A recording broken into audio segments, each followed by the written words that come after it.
and welcome to my channel. My name is Jovanna and I'm going to be sharing the portfolio that got me accepted to grad school.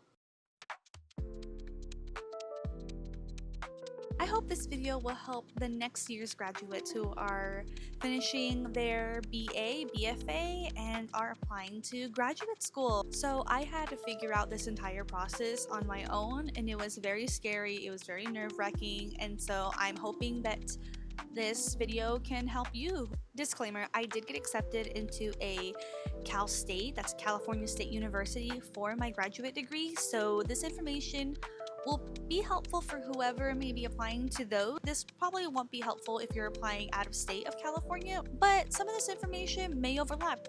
Just depends. Do your due diligence to figure out what it is that you need, but hopefully the information in this video can help you out. So I think what made my work stick out was that I have a theme. I have a body of work that centers around science art. And I think that was something that really helped me because I knew a few people who were not applying to grad school because they felt that their work kind of went into all these different directions, which isn't a bad thing. It's not a bad thing. It's kind of like how people tell you to niche down. I just found my niche. And so I don't know, maybe if that individual did apply, maybe they would have been accepted, and there's no way to tell. But I think by having that cohesive body of work and having that theme, it gave me the maybe the confidence and the motivation to actually go through with it. So specifically with Cal State San Bernardino, I believe it was 15 photos, not 15 works of art. So I picked my best pieces, and each of them had multiple photos. So I had a wide shot, I had a medium shot, then I had a close-up detail shot to see all that. And so if you have work that does, go into all these different directions, maybe you can choose 3 to 5 of them that kind of work closely together. It doesn't also have to be the topic. It could be the style or the medium that you use.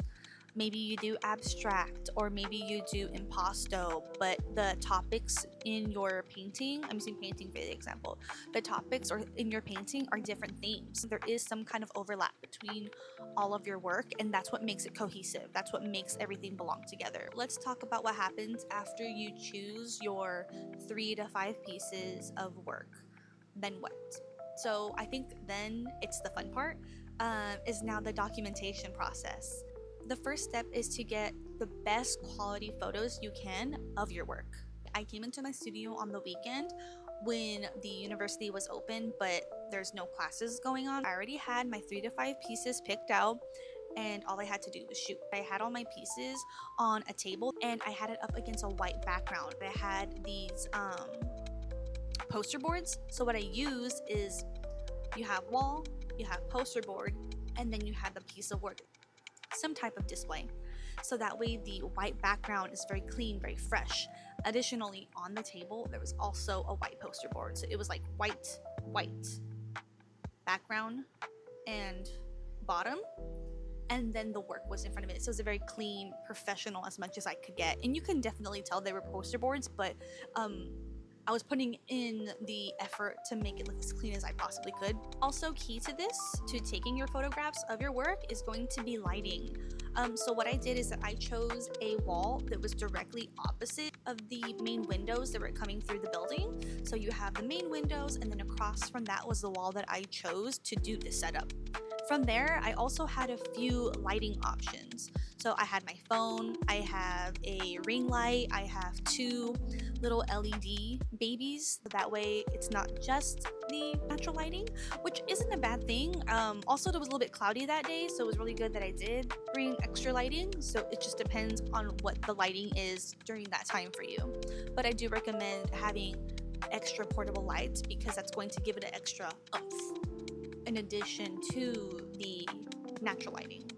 So like I said before, you do need to get multiple shots of your work for each piece. You're gonna get a wide shot, which is just the entirety of the piece into one photograph from end to end, top to bottom, right? So that way you see the entire thing. And then from there, you're gonna go a little bit closer. So it's most of the detail, or the very center, something that just brings out more of the detail. And then you're gonna get even closer, so that way you can see the You can see the brush strokes, you can see all the little details that you put into it. And I'm sorry I'm using painting because a lot of my stuff were paintings. If it's something that's three-dimensional, you're gonna want to get from the side, from the other side, maybe from the bottom, from the top, just depending on what it is that you're doing. Or if it's something that's 360 in the round, you're gonna like get a front, a side profile, back profile, back. So that way you can see everything. So in the end of photographing the pieces, I think I probably had 10 to 20 photographs per work. And that sounds like a lot, but in the end, we're only going to be choosing maybe 3 out of those 20, but you definitely want to give yourself options. You want to do as much of the work up front because we're going to have to do a lot of stuff when it comes to choosing those photos, editing them, sending them in. Okay, so then once you've gotten all your pieces together, you've taken the time to take these photos of the best quality that you possibly can, then it's time to choose and edit those items. We're going to choose 3 to 5 photos per piece of art. So like I said before, the wide shot, the medium shot, and then the detailed close-up shot. You're going to make the best decision for your own work. So now we have a limited number of what we're working with. So from here, what we're going to do is that we're going to edit those photos. What I did is I took them into my iPad and just did like the basic editing options that's there. And so I just put it on like auto editing because what I did is bring out the brights and also pull back the shadows because it's not gonna look like what it looks like in real life. So we're trying to get as close as we possibly can. And so that really helped to kind of give it more contrast and more detail into the photos and just, you know, liven them up a little bit more than what it was previous to the editing. So just a little bit, don't get too crazy, okay? We're just doing a little bit just to make them look a little fancier. Okie dokie, so our photos are chosen, they are edited, they are good to go. Now, how do you put them and send them in? How do we do that? So now what we're going to do is open a Word document. You can use whatever you want, just something where we're going to put all of our photos into one document. That's what we're doing. Because in the end, we're going to make a PDF to send in. I arranged all of my pieces by the medium that I used. I believe I started out with like painting, and then I went to 3D, and then I went to sculpture.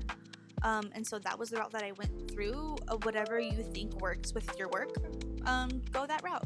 Once we have everything in the document laid out, they all look good, they're all edited, then it's time to get the metadata. And so what metadata is the information for that piece of work. The metadata we're going to need is the title, the date, the medium, and the dimensions. I opened up a second document, a second Word document, and then just listed 1 through 10. I think it was 10 pieces. It probably wasn't.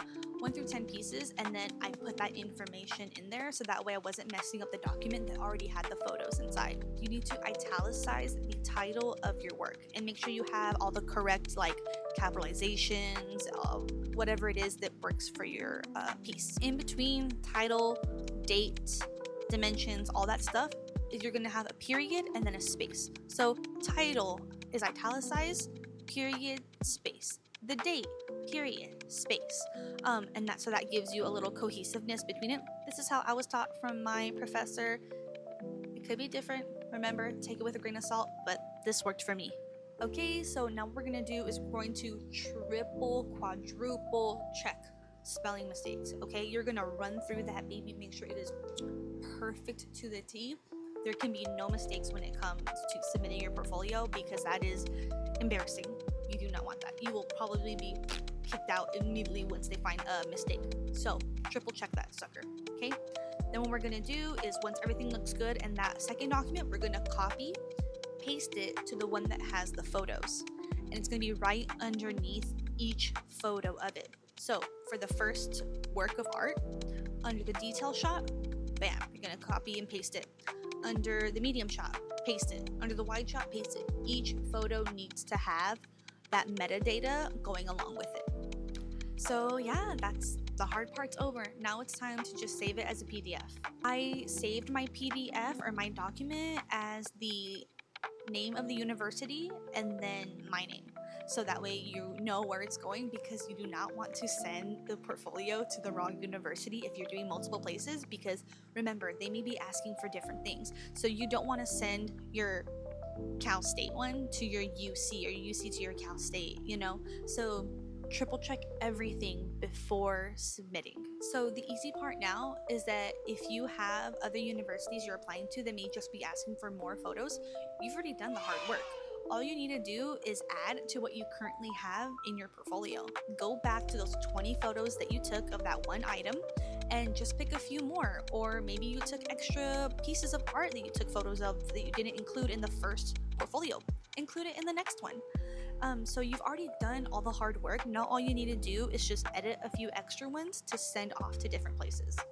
And then you're done, you're good. You're gonna go into the process of sending it off whichever way that the university asks for, because they're gonna ask differently. It's never gonna be the same, but you've done the hard work. You have a portfolio done, ready to go, and it's a PDF that looks so good. Look at you, I love it. So proud of you. You should be proud of yourself.